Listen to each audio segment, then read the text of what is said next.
De la Constitución de 1857 a la Constitución de 1917.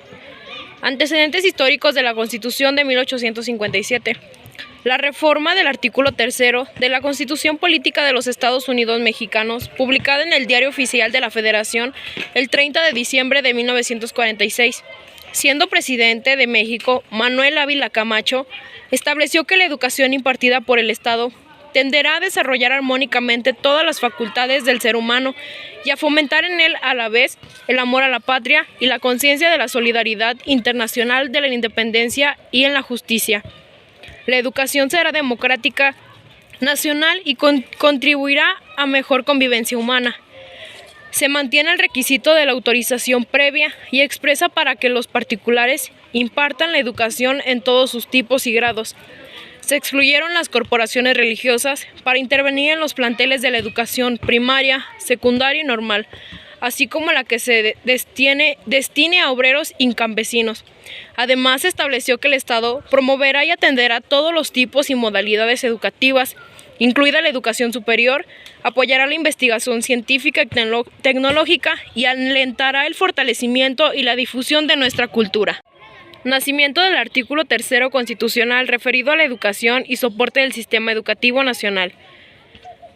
El 5 de febrero de 1857, tras casi un año de debates, se promulgó la Constitución Federal de los Estados Unidos Mexicanos. Su originalidad reside en la reforma de las relaciones Estado-Iglesia y la construcción de un sistema para su defensa, evitando así el caudillismo que dominó las primeras décadas de nuestra independencia. Como parte de su legado, siguen vigentes la figura de República Federalista, la democracia representativa y la concepción de la Constitución como norma suprema del orden político y social. 3. Leyes de reforma, lucha entre liberales y conservadores, origen y principios de la laicidad, gratitud y obligatoriedad. Liberales y conservadores defendían ideas opuestas acerca de lo que era y debía ser México. Los liberales y los conservadores fueron dos partidos políticos rivales que surgieron en el contexto de la crisis que ocasionó la derrota de México durante la guerra contra Estados Unidos. México perdió más de la mitad de su territorio como consecuencia de esta guerra y se puso en duda su capacidad para gobernar a sí mismo. Con un territorio mutilado, una economía en ruinas y una sociedad divina, México transitaba por uno de los momentos más difíciles de su historia.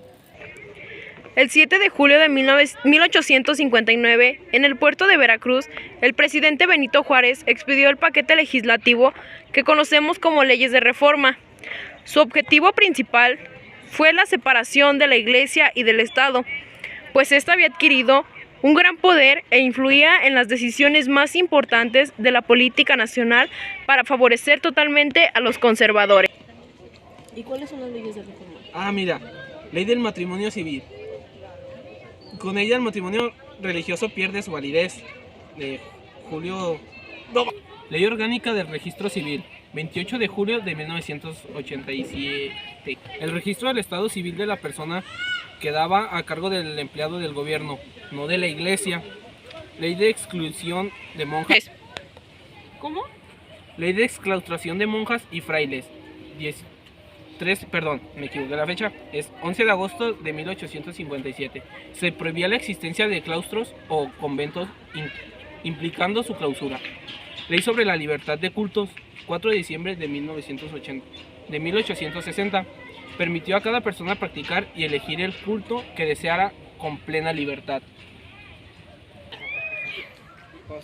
Años más tarde, al morir Benito Juárez en 1870. Con plena libertad. Años más tarde, al morir Benito Juárez en 1872, Miguel Lerdo de Tejada asumió la titularidad del Poder Ejecutivo, como le correspondía por ser presidente de la Suprema Corte de Justicia.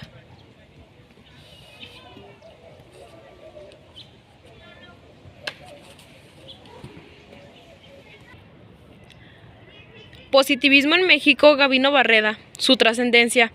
El positivismo fue introducido en México por Gabino Barreda, Porfirio Parra, Pablo Macedo, Justo Sierra, Joaquín de Casasus, entre otros. Los positivistas mexicanos o científicos ejercieron una gran influencia a la orientación política y administrativa del gobierno porfirista.